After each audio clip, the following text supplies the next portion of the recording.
Olá, gente! Eu sou a Giovana e agora eu vou começar a apresentação do meu grupo, o qual vamos falar sobre o tema de números complexos e polinômios, onde o grupo é composto por mim, Giovana, Isabela Ceroni, Diego, Elias, Ana Flávia e Carolina.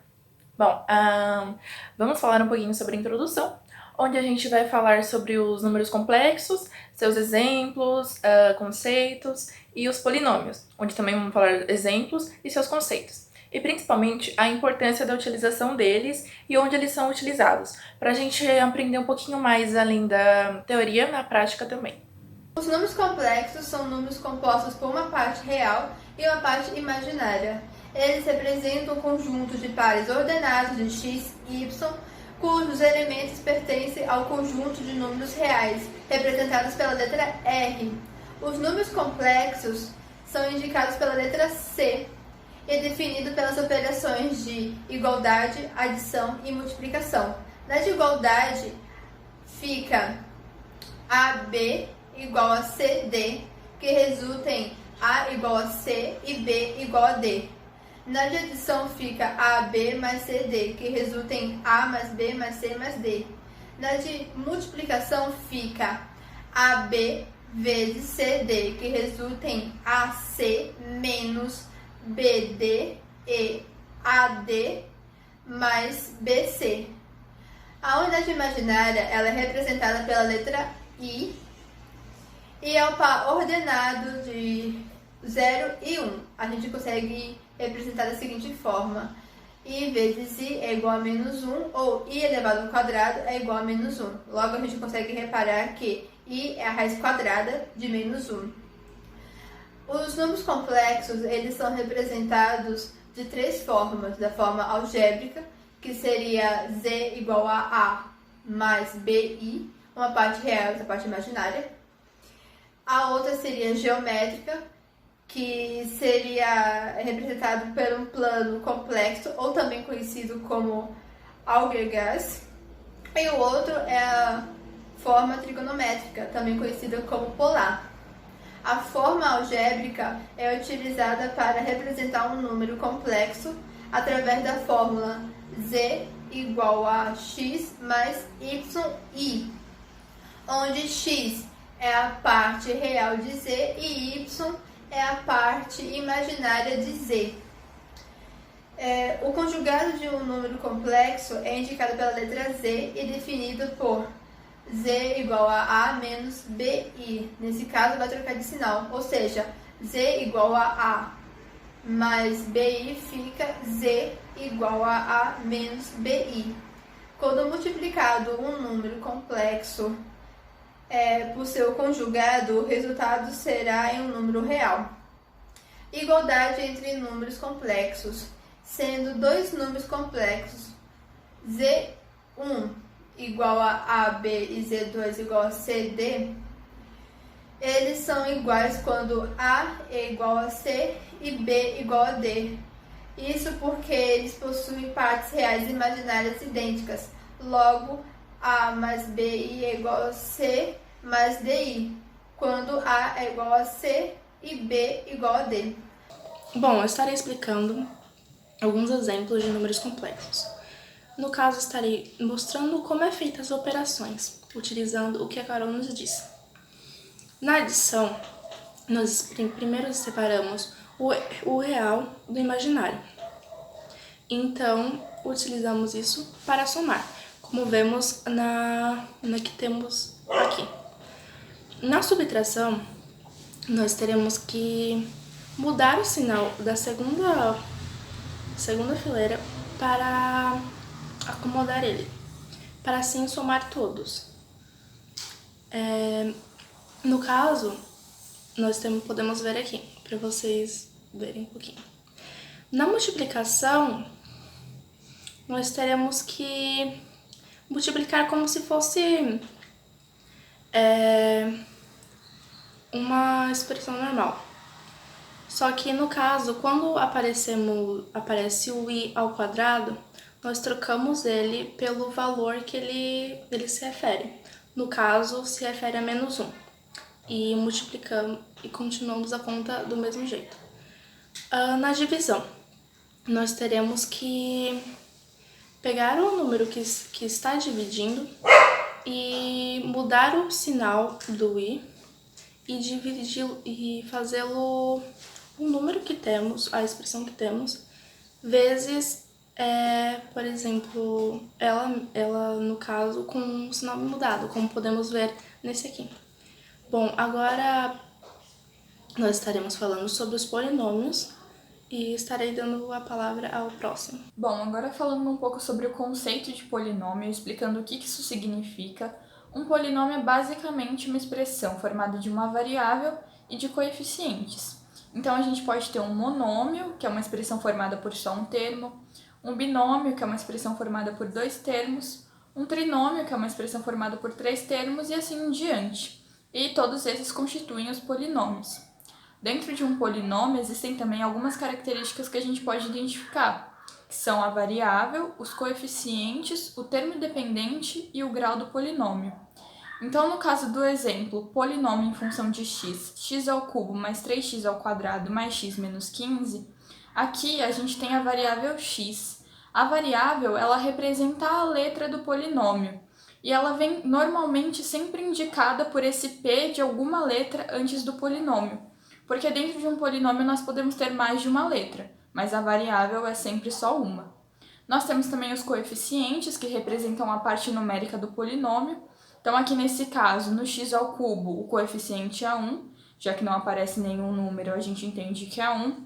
Do x ao quadrado é o 3, do x é 1 também, já que não aparece nenhum número. E do menos 15 é o menos 15 apenas, a gente chama ele de termo independente. Porque, tecnicamente, o termo independente ele não acompanha nenhuma letra. Só que ele acompanha, sim. Nesse caso, nós teríamos o x elevado a zero, que dá 1, então menos 15 vezes 1 continuaria menos 15 mesmo. A gente chama ele de termo dependente porque, tecnicamente, ele não acompanha a variável. Por fim, a gente tem o grau do polinômio. O grau do polinômio ele é sempre dado pelo maior expoente da expressão. Então, aqui a gente tem o x ao cubo, o x ao quadrado, o x elevado a 1, e o x elevado a zero. Nesse caso, o grau do polinômio é 3, porque o maior expoente que a gente tem nessa expressão é 3. Existe também uma notação para o grau que é bem comum, que é essa GR, polinômio de x, igual a algum grau. Esse GR ele é basicamente só para explicar que o grau daquela expressão é tal grau, nesse caso o grau 3. Então, apesar de ser uma expressão meio difícil assim de entender, ela só quer dizer que o grau daquela expressão é tal grau. E por fim, nós temos também os polinômios completos e os polinômios incompletos. Um polinômio completo é aquele que tem o maior grau da expressão e todos os graus anteriores. Então, no caso do exemplo x ao quadrado mais 5x mais 15, nós temos o x ao quadrado, o mais 5x, que é o x elevado a 1, e no caso do termo dependente, nós temos o x elevado a zero. Nesse caso, é um polinômio completo, porque nós temos grau 2, grau 1 e grau 0. Mas nós podemos ter também os polinômios incompletos, que é aquele que tem o maior grau da expressão, mas não tem alguns graus anteriores, como é o caso da expressão y elevado a 5 mais 3y elevado ao cubo mais 15. Nós temos o y elevado a 5, o y elevado ao cubo, mas nós não temos, por exemplo, o y elevado a 4, não temos o y ao quadrado, não temos o y elevado a 1.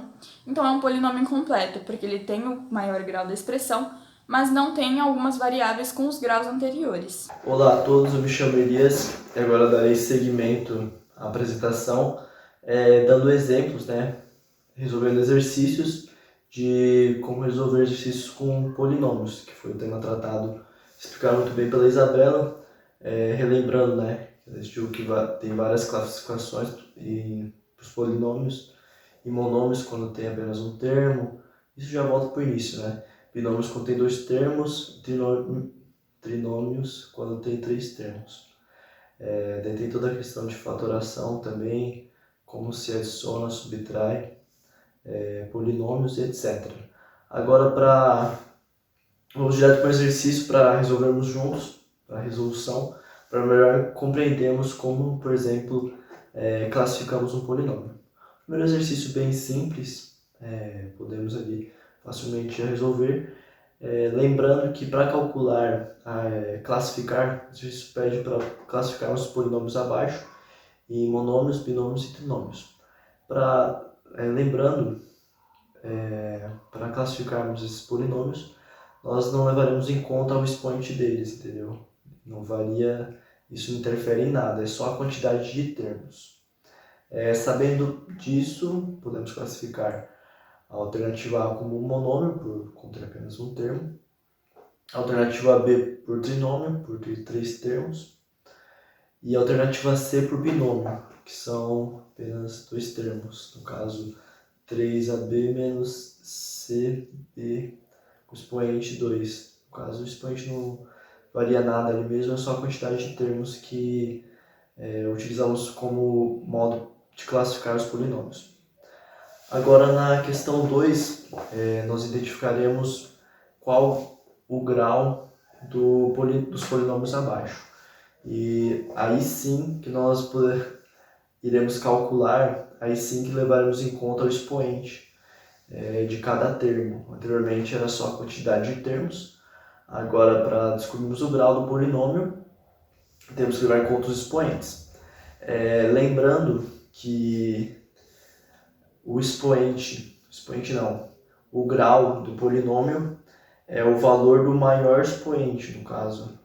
O maior expoente, o termo que tem o maior expoente que define o grau daquele polinômio. Por exemplo, um dos termos é 2AB elevado a 3, e depois o segundo termo é xy elevado a 7.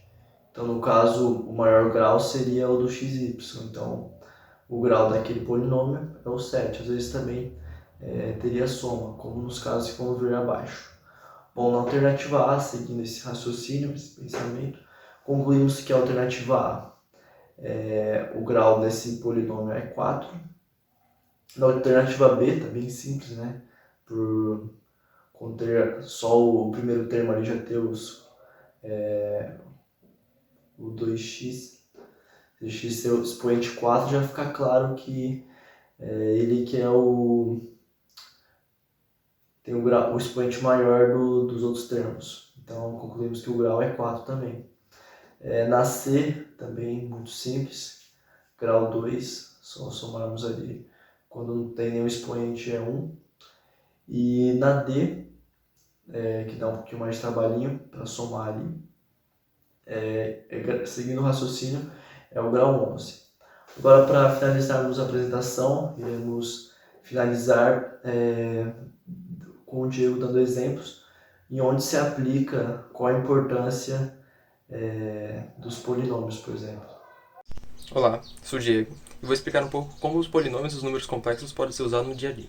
Polinômios, em geral, são utilizados para descrever curvas, ou seja, um construtor de montanha-russa pode usar os polinômios para descrever a curvatura de seus trilhos.